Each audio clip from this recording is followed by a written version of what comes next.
Welcome to the Genealogy Radio Show, the radio show that's keeping you in the loop.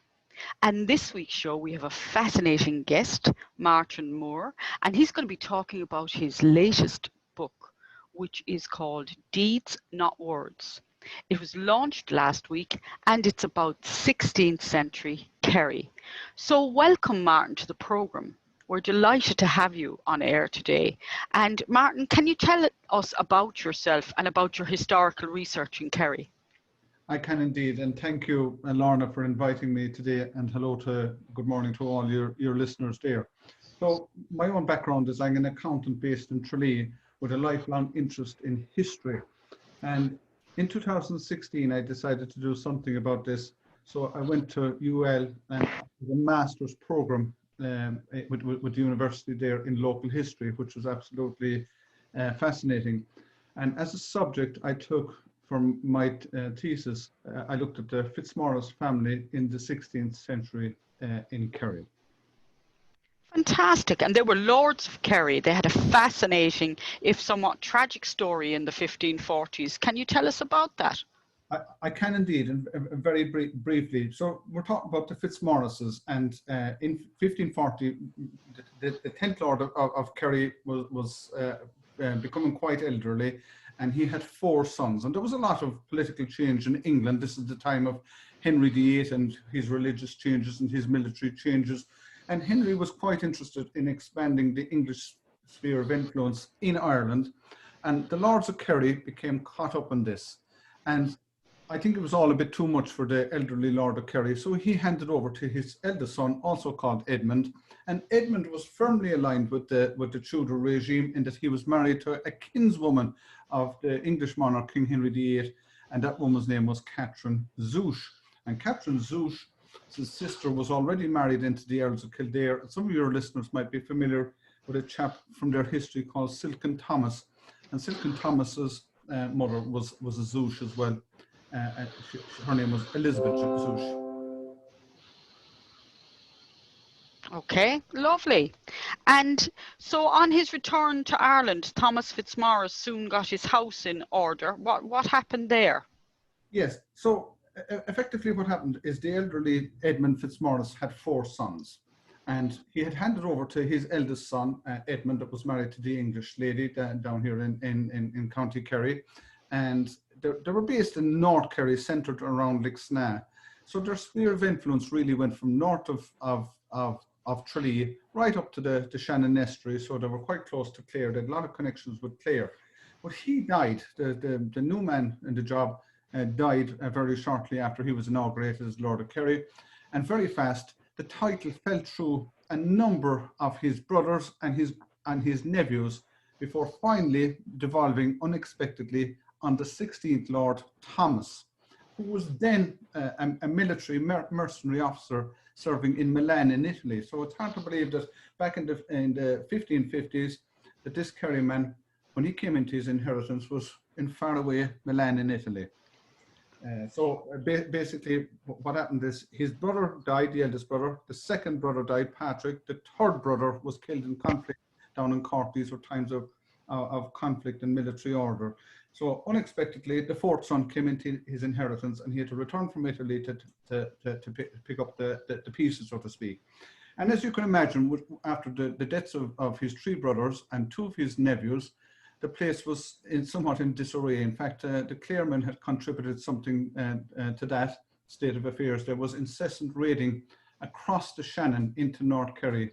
I suppose the Clare people saw their opportunity to pick up cattle and any sort of wealth that was being left around and take it back to Clare, where I'm sure it could be better spent. And it would have been known as Thomond back in this time prior to 1565. So just to be aware of that. Clare was known as Thomond, and that's quite interesting because if we just fill up that point now, Desmond was South Munster, Thomond was North Munster, Ormond, based in Kilkenny, was West Munster. And this part of Kerry that I'm talking about was actually called Moon, and so it's not widely known. So there was the 4 cardinal points were covered in their different things, with Thomond being the northernmost one. Thanks very much. Now, you've done extensive work on the Battle of Lixnaw of 1568. Why is this battle so important in Irish history? Yeah, so the background to the Battle of Lixnaw is that Thomas came home to his inheritance, and you've got to understand, in the 16th century, there was layers of society, and at the top of the layers were the earls, and there was an Earl of Thomond, and there was an Earl of Desmond. The Earls of Desmond were the Fitzmaurices. Or sorry, were the Fitzgeralds, I beg your pardon. The Lords of Kerry were Fitzmaurices. Mm. This Thomas that came back from Milan was quite an interesting and enterprising chap. So he took it his best interest would be served by marrying the daughter of the Earl of Desmond. And this served a number of functions, and primarily there had been traditional adversary between the Earls of Desmond and the Lords of Kerry. So by marrying the Earl's daughter, he sought to put an end to all that. However, his wife, Margaret Fitzgerald, died in 1563. And after her death, relations between the two houses became very fraught. And in 1568, this culminated in outright battle. Now, the importance of the Battle of Lixnaw is that it is a forgotten battle. And Norma, that might be something you'd be interested in as well. Yeah, very much so. But basically, what happened is the Desmonds, this was there was no the Earl of Desmond could muster mighty allies and could command forces of up to 3,000 people. The most the Lixnaw people could hope to gather is probably 100 or 200 people. So I feel like this is a real David and Goliath struggle. So the Desmond forces came down, and they were accompanied by the Dwyers of Tipperary. That might be a family name now that people might be interested in, the Dwyers, and the Callahans of Cork. Okay, and there was other families as well. The Fitzgibbons of around Kilmallock, they were then known as the White Knights. So this great hosting came to Kerry, and against all the odds, and very briefly, they were defeated to the surprise of all contemporary observers. So I mean, like, the question then came up was, well, how did Fitzmaurice gain this amazing victory over the mighty earldom of Desmond? And really what happened was there was a number of factors that contributed to that. And they just all came together. He was lucky, basically, and I think that was what Napoleon said, that you have to be lucky when it comes to battle. So the first stroke of luck he had is he had mercenaries with him. And they were of the clan MacSweeney, which would now be known as the Sweeney family. Now, this Sweeney family came from around Lahinch in Clare, so there's a Clare connection here. Now, as it happened, they had been paid up to the 30th of June of that year, and the Desmonds took it upon themselves to invade in July. So as it happened, Thomas Fitzmaurice had no regular army at all because his men weren't paid. But these good Clare people decided that it wouldn't be fitting to leave him in his hour of need. So even though they hadn't been paid, they stood in for the battle. And not alone that, they were just getting ready to take on the besiegers, when unexpectedly visitors came from West Galway, from Connemara, and they were O'Malley's.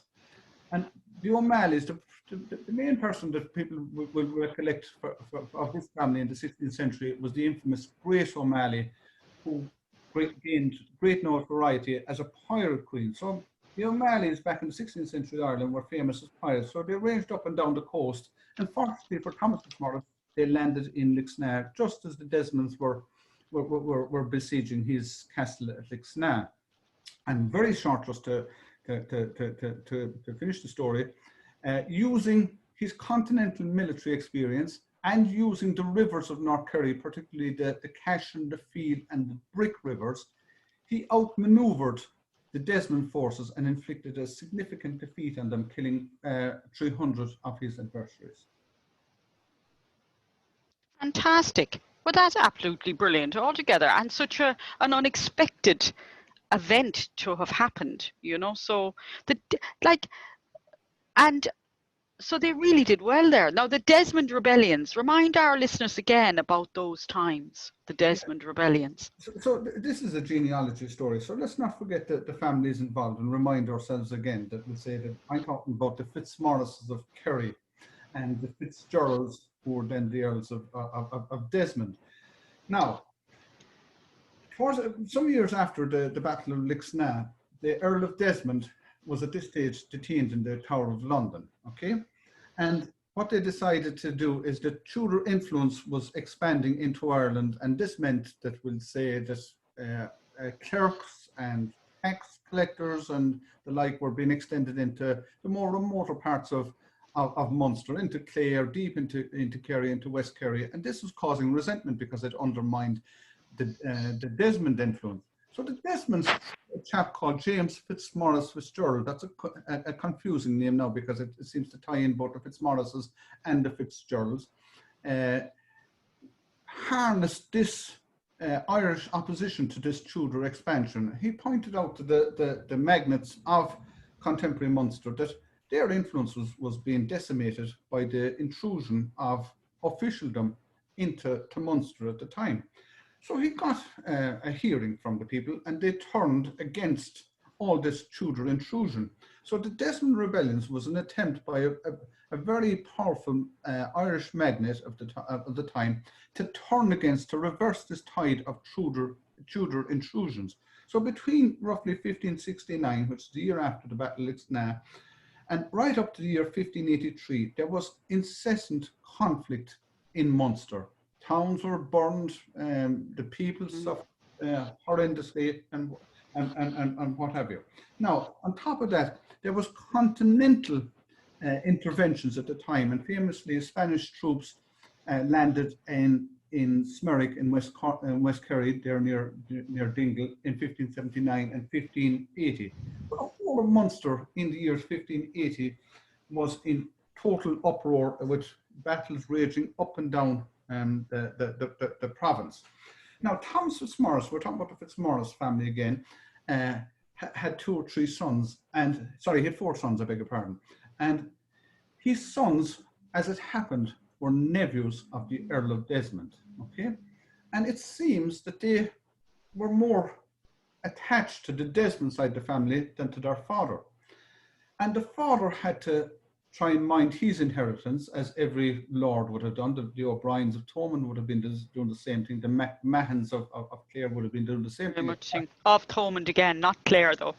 Of Thomond, yes, yeah, to try and make sure that they preserved as much power as they could. So this meant that, would say, at different times, they sided with whoever they thought would be the ultimate victory. Now, an interesting thing happened at this time is that Thomas thought the safest place for his sons would be to have them detained in Limerick jail, in the castle in Limerick at the time. So he gave up his 2 sons to the Lord Deputy at the time, and they were incarcerated in Limerick. Now, they were safe and sound in there, and they were there for about a year. And suddenly there was consternation. There was amazing news came out at the time. The 2 sons escaped out of Limerick jail. And it took some time for the full story of this event to come out. But it transpired that the elder brother, a chap called Patrick, seduced the jailer's wife. And it was through her influence that he gained his escape. And the 2 of them, this is mentioned in the Annals of the Four Masters, which is a great source for anyone researching this time or their family. And the Annals of the Four Masters record how the 2 sons came out of the castle of Limerick with few followers and went to Thomond. Now, the reason they went to Thomond is they had anciently old links with families in Thomond, from crossing over and back across the Shannon, and they gained great following. And they came in and they fell in behind the Desmond revolt, and they prolonged the Desmond rebellion in Kerry. Now, Thomas then, the father, must have been very perturbed by this development, and he had a choice. Did he fight against his sons, or did he fall in with his sons? And this is one of the stories that I have explored in my book, Deeds Not Words. So it was a very eventful time, Lorna. Absolutely. That's absolutely fantastic. Now we're going to go into a second show on this. So I'm going to ask you to stay before the Spanish Armada. So I won't ask you the question on that, because we're going to cover the next parts of these questions in a part 2 for this show for our listeners, because it's not fair to be rushing through such fascinating material. So the names you've come across, Martin, you're looking at Fitzmaurices, Fitzgeralds, yes, Sweeneys, all military, with military prowess and bits and pieces. But the English names that they're coming up against, like you have reference to lots of things there, you know, in relation to what's going on. So they're coming up against the people like the Edmund Spencer, Drury's, Grey. Yeah, these are interesting names, because for me, what turned out to be amazing is that some of these patently English names, if we just take Wilmot. Wilmot was an English soldier that served in North Kerry during the Elizabethan time. And then in my own time, the Wilmots were writers. There was a registrar of UCC called Seamus Wilmot. So nearly how people that came into to Kerry in the 16th century.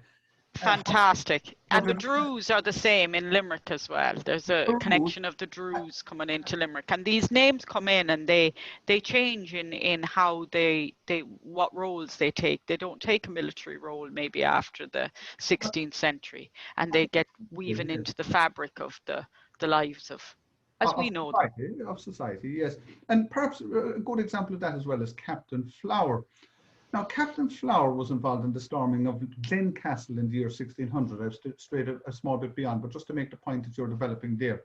But his descendant was a famous scholar of ancient Celtic civilization that came to the Blasket Islands around the turn of the 20th century to do research into the customs of the Blasket Islanders. But it was his ancestor was an English military operative operating on the Shannon Estuary around the year 1600. That's fantastic. So our listeners, we're going to be going into part 2 for your next week's show on this, but just to go into and this summary is a very interesting and refreshing insight into the 16th century. Martin's book is called Deeds, Not Words, and I want to tell you where you can buy it. We have a book chain called O'Mahony's Booksellers, and they have branches all over the country.